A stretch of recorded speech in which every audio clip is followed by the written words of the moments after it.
بسم اللہ الرحمن الرحیم۔ السلام علیکم۔ آج کی یہ میری ویڈیو حضرت داؤد علیہ السلام اور حضرت سلیمان علیہ السلام کے بارے میں ہے۔ اللہ پاک نے دنیا میں کم و بیش 1,24,000 انبیاء کرام بھیجے، جن کا کام انسانوں کو صحیح راستے پر لانا اور برے کاموں سے روکنا تھا۔ اللہ رب العزت نے اپنے فرشتوں کے ذریعے پیغمبروں پر کتابیں بھیجیں تاکہ وہ دنیا کے تمام لوگوں کو سیدھے راستے پر چلنے کے طریقے بتائیں۔ حضرت داؤد علیہ السلام پر زبور، حضرت موسیٰ علیہ السلام پر توریت، حضرت عیسیٰ علیہ السلام پر انجیل اور ہمارے پیارے اور آخری نبی حضرت محمد صلی اللہ علیہ وسلم پر قرآن پاک اتارا۔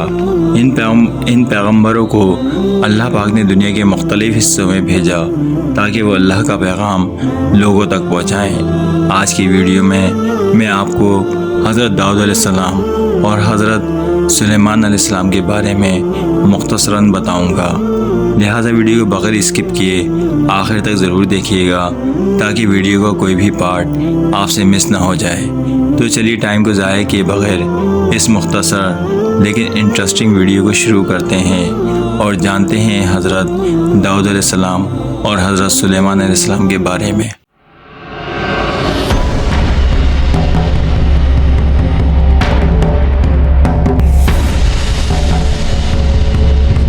حضرت داؤد علیہ السلام اللہ کے نیک بندے اور اللہ کے پیغمبر تھے۔ آپ کا ذکر قرآن پاک میں کئی جگہ آیا ہے۔ آپ بادشاہ بھی تھے اور پیغمبر بھی۔ آپ کی حکومت بہت بڑے علاقے پر پھیلی ہوئی تھی۔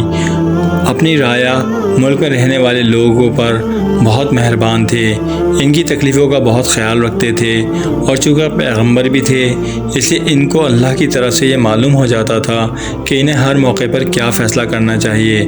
بعض بادشاہ اور حکمران بہت ظالم اور جبر یعنی زبردستی کرنے والے ہو جاتے ہیں۔ جب انہیں حکومت کرنے کا موقع ملتا ہے تو وہ بہت مغرور، خود غرض اور لالچی ہو جاتے ہیں، لیکن حضرت داؤد علیہ السلام ایسے نہ تھے۔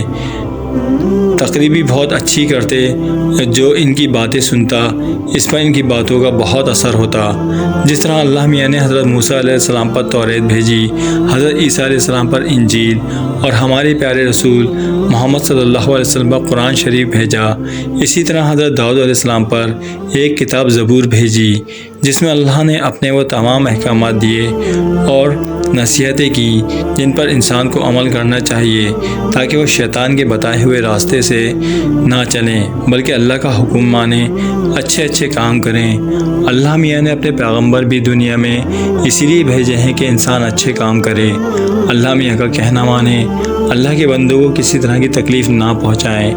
یہ تو ہم جانتے ہی ہیں کہ جب سے دنیا پیدا ہوئی شیطان کا کام انسان کو بری باتیں سکھانا ہے، لیکن جو لوگ اچھے ہوتے ہیں وہ شیطان کے بہکانے میں نہیں آتے، چاہے انہیں کوئی کتنا ہی لالچ دے یا ڈرائے اور دھمکائے۔ قرآن شریف میں پیغمبروں کے قصے پڑھ کر ہمیں یہی معلوم ہوتا ہے۔ زبور میں اللہ تعالیٰ کی حمد، اللہ کی تعریف میں بہت سے نغمے تھے، اور اللہ نے حضرت داؤد علیہ السلام کی آواز میں اتنا اثر دیا تھا، جب وہ نغمے پڑھتے تو پہاڑ ان کی آواز سے گونجنے لگتے اور انسان، جانور اور پرندے تک جھومنے لگتے۔ اس لیے لہن داؤدی یعنی داؤد کا راگ بہت مشہور ہے۔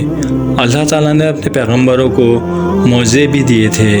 مثلا حضرت موسیٰ علیہ السلام کا معجزہ یہ تھا کہ اپنا ہاتھ بغل میں ڈال کر باہر نکالتے تو وہ روشن اور چمکدار ہو جاتا، اور اپنی چھڑی کو زمین پر پھینکتے تو وہ سانپ بن کر رینگنے لگتی۔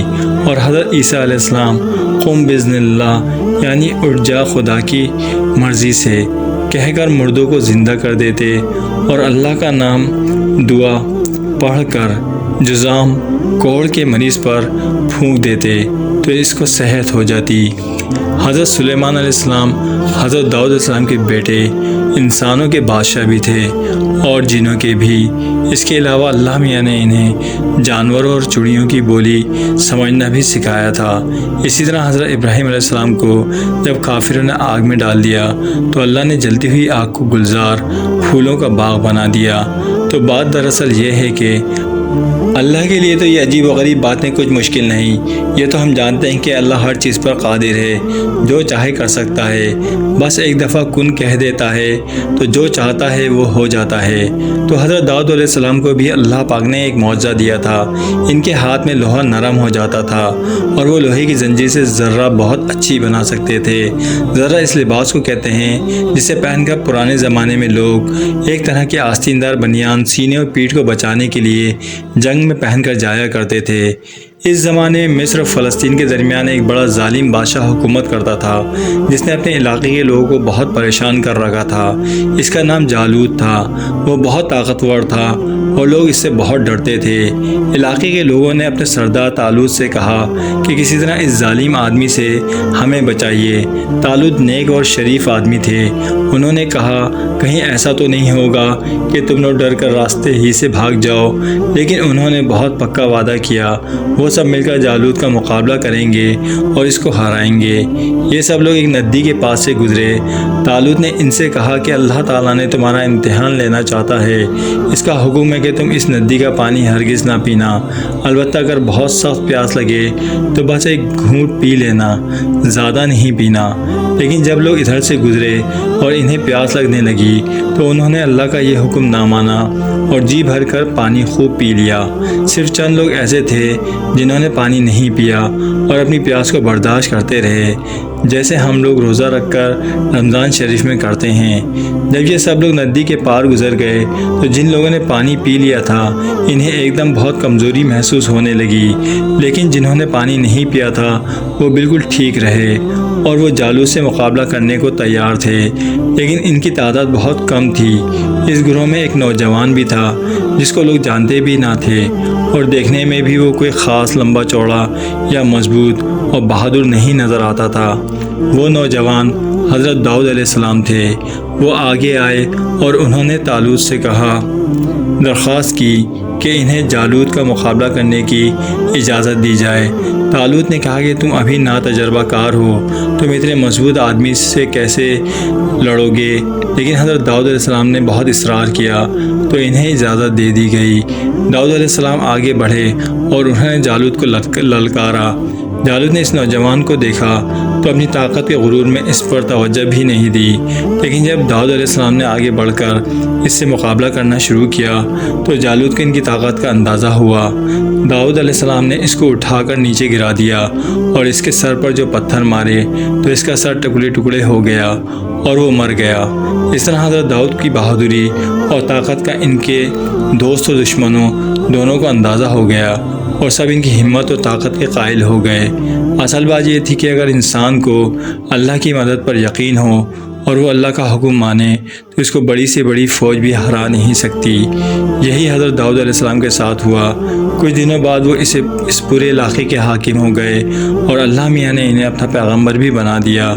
ان کے بیٹے حضرت سلیمان علیہ السلام بھی بہت بڑے بادشاہ اور پیغمبر ہوئے۔ حضرت سلیمان علیہ السلام حضرت داؤد علیہ السلام کے بیٹے اور اللہ کے نیک بندے تھے۔ وہ پیغمبر تھے اور بادشاہ بھی۔ اللہ میاں نے سلیمان علیہ السلام کو انسانوں، جانوروں، چرند پرند اور جنوں کا بادشاہ بنایا تھا۔ وہ جانوروں کی بولی بھی سمجھ لیتے تھے۔ ان کی سلطنت دور تک پھیلی ہوئی تھی۔ ایک دفعہ حضرت سلیمان علیہ السلام کا لشکر بڑی شان کے ساتھ جا رہا تھا۔ راستے میں ایک چھوٹی سی چیونٹی چل رہی تھی۔ اس نے جو اتنا بڑا لشکر آتے ہوئے دیکھا تو گھبرا کر اپنی ساتھی چیونٹیوں سے بولی، ہٹو، بھاگو، دیکھو سلیمان کی سواری آ رہی ہے، ہم کہیں کچلے نہ جائیں۔ چونکہ حضرت سلیمان علیہ السلام جانوروں اور کیڑوں مکوڑوں کی بولی سمجھتے تھے، انہوں نے چیونٹی کی بات سن لی۔ وہ مسکرائے اور انہوں نے سواری کو رکوا لی اور چیونٹی کو اپنے پاس بلا کر بڑی نرمی اور محبت کے ساتھ اس سے بات کی۔ تم پریشان نہ ہو چھوٹی چیونٹی، تم کو کوئی نقصان نہیں پہنچا سکتا، انہوں نے چیونٹی کو سمجھاتے ہوئے کہا۔ ایک دن حضرت سلیمان علیہ السلام نے دیکھا کہ ان کے دربار میں سارے چرند، چڑھنے والے اور پرند، اڑنے والے جانور موجود ہیں، لیکن حدود نہیں ہے۔ انہوں نے معلوم کیا کہ حدود کہاں رہ گیا۔ تھوڑی دیر بعد جب حدود آیا تو ان کے سامنے حاضر ہوا۔ اس سے دیر سے آنے کی وجہ پوچھی گئی تو اس نے بتایا کہ حضور، میں ملک یمن کے قبیلہ کے پاس سے اڑ کر آ رہا ہوں۔ وہاں ایک ملکہ حکومت کرتی ہے جس کا تخت بڑا شاندار ہیروں اور جواہرات سے سجا ہوا ہے، لیکن افسوس کہ یہ ملکہ خدا کو نہیں مانتی۔ وہ اور اس کی قوم سورج کو خدا مانتے ہیں۔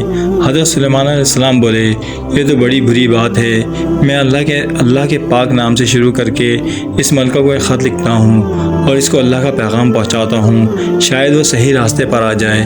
انہوں نے حدود کو یہ خط دیا اور اس سے کہا کہ یہ خط ملکہ کو دینا اور پھر مجھے بتانا کہ وہ کیا کہتی ہے۔ چنانچہ حدود سلیمان علیہ السلام کا خط لے کر ملکہ سبا کے پاس گیا۔ ملکہ نے یہ خط پڑھ کر اپنے درباریوں کو سنایا اور ان سے رائے لی کہ اسے کیا کرنا چاہیے۔ درباریوں نے کہا کہ آپ خود جو کرنا چاہے کریں، ہم کیا رائے دے سکتے ہیں۔ ملکہ نے طے کیا کہ وہ حضرت سلیمان علیہ السلام کے لیے کچھ قیمتی تحفے بھیجے۔ جب یہ تحفے حضرت سلیمان علیہ السلام کے پاس پہنچے تو انہوں نے یہ تمام تحفے یہ کہہ کر واپس کر دیے کہ ان کے پاس اللہ کا دیا سب کچھ موجود ہے، وہ یہ تحفے قبول نہیں کر سکتے۔ ملکہ کے سفیر جو تحفے لے کر حضرت سلیمان علیہ السلام کے پاس گئے تو انہوں نے واپس آ کر ملکہ کو بتایا کہ سلیمان علیہ السلام کی سلطنت کتنی بڑی اور عالی شان ہے، لیکن وہ بہت عبادت کرتے ہیں اور سادہ زندگی بسر کرتے ہیں۔ وہ اتنے بڑے بادشاہ ہیں پھر بھی اللہ سے ڈرتے ہیں، ان کا حکم مانتے ہیں اور برے کاموں سے نفرت کرتے ہیں۔ ملکہ یہ سب بات کا بہت اثر ہوا کہ یہ بادشاہ کیسا آدمی ہے کہ اپنا خط اللہ کے نام سے شروع کرتا ہے اور اتنے قیمتی تحفے واپس کر دیتا ہے، اسے تو دولت کی کوئی پرواہ نہیں معلوم ہوتی۔ اس نے فیصلہ کیا کہ وہ خود سلیمان علیہ السلام سے ملنے جائے گی۔ اس نے حضرت سلیمان علیہ السلام کے پاس یہ کہلایا کہ وہ خود ان کے پاس آ رہی ہے۔ حضرت سلیمان علیہ السلام کو جب اس کے آنے کی خبر ملی تو انہوں نے ایک طاقتور جن کو بھیجا کہ وہ ملکہ سبا کے آنے سے پہلے اس کا تخت حضرت سلیمان علیہ السلام کے دربار میں پہنچا دے تاکہ وہ دیکھیں کہ ملکہ اپنے تخت کو پہچانتی ہے یا نہیں۔ جن اڑ کر ملکہ سبا کے ملک یمن میں پہنچا اور پلک جھپکتے میں ہی اس کا شاندار تخت حضرت سلیمان علیہ السلام کے دربار میں لے آیا۔ ملکہ سبا کا نام بلقیس تھا۔ جب وہ حضرت سلیمان علیہ السلام کے دربار میں پہنچی تو اس نے اپنا تخت فوراً پہچان لیا۔ اس نے دیکھا کہ سلیمان علیہ السلام کا محل بہت ہی خوبصورت اور شاندار تھا، جس کے سامنے نہایت ہی صاف و شفاف پانی کا حوض تھا۔ جب ملکہ حوض کے قریب پہنچی تو سمجھی کہ پانی بھرا ہوا ہے۔ اس نے پانی سے بچانے کے لیے اپنا لباس ہاتھ سے اوپر اٹھا لیا اور اس کی پنڈلیاں کھل گئیں۔ اس پر حضرت سلیمان علیہ السلام جو اس کے استقبال کے لیے موجود تھے بولے، آپ فکر نہ کریں، یہ پانی نہیں بلکہ فرش ہے، آپ کا لباس اس سے بالکل نہیں بھیگے گا۔ بلقیس یہ سن کر شرمندہ سی ہو گئی کہ ملکہ ہوتے ہوئے بھی اس نے شیشے کی طرح چمکدار اور اتنا صاف فرش کبھی نہیں دیکھا تھا۔ حضرت سلیمان علیہ السلام نے ملکہ بلقیس کی بڑی خاطر مدارت کی، اس کو بتایا کہ اللہ نے انہیں انسانوں، جانوروں اور جنوں کی بادشاہت بھی دی ہے اور انہیں نبی بنا کر دنیا میں بھیجا ہے تاکہ وہ لوگوں کو اچھی باتیں سکھائیں، بری باتوں سے روکیں اور انہیں یہ بھی بتائیں کہ صرف اللہ کی عبادت کریں، کسی انسان، جانور، درخت یا چاند، سورج اور ستاروں کی پوجا عبادت نہ کریں۔ ملکہ بلقیس کو حضرت سلیمان علیہ السلام کی باتیں بہت پسند آئیں اور اس نے حضرت سلیمان علیہ السلام سے کہا کہ وہ بھی اللہ کا حکم مانے گی اور کوئی کام ایسا نہیں کرے گی جو اللہ نے منع کیا ہو۔ حضرت سلیمان علیہ السلام بہت دنوں تک زندہ رہے اور اپنے ملک پر حکومت کرتے رہے۔ انہوں نے جنوں کو حکم دیا کہ ایک بہت بڑی عمارت بنائیں اور وہ خود جنوں کے کام کی دیکھ بھال کیا کرتے تھے۔ چونکہ بہت بوڑھے اور کمزور ہو گئے تھے اس لیے ایک چھڑی ٹیک کر بیٹھتے یا کھڑے ہوتے تھے۔ اسی طرح کام کراتے کراتے ایک دن ان کا انتقال ہو گیا، لیکن کسی کو پتہ نہ چل سکا کہ حضرت سلیمان علیہ السلام مر چکے ہیں۔ لیکن اسی طرح کام کرتے رہے یہاں تک کہ عمارت تیار ہو گئی۔ اسی دوران ان کی چھڑی میں دیمک لگ گئی اور جب وہ چھڑی ٹوٹ کر گری تو لوگوں نے دیکھا کہ حضرت سلیمان علیہ السلام کب کے ختم ہو چکے تھے، لیکن ان کا رعب اتنا تھا کہ کوئی ان کے قریب آنے کی ہمت نہیں کر سکتا تھا۔